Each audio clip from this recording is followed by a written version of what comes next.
Per ricordare il centenario dell'incendio che distrusse il Gran Teatro La Fenice a Venezia nel gennaio 1996, il patriarca di Venezia Monsignor Francesco Moraglia ha presieduto volentieri nella Basilica Cattedrale di San Marco una messa solenne animata dal coro e dai musicisti del teatro che hanno eseguito i brani liturgici di Mozart.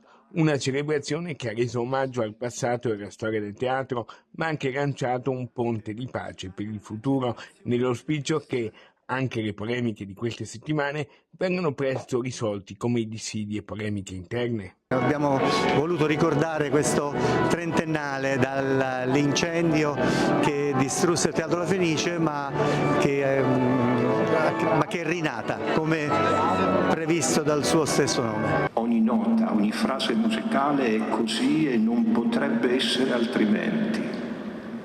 Anche gli opposti sono riconciliati. La serenità mozartiana avvolge tutto, in ogni momento. È un dono questo della grazia di Dio, ma anche il frutto della viva fede di Mozart.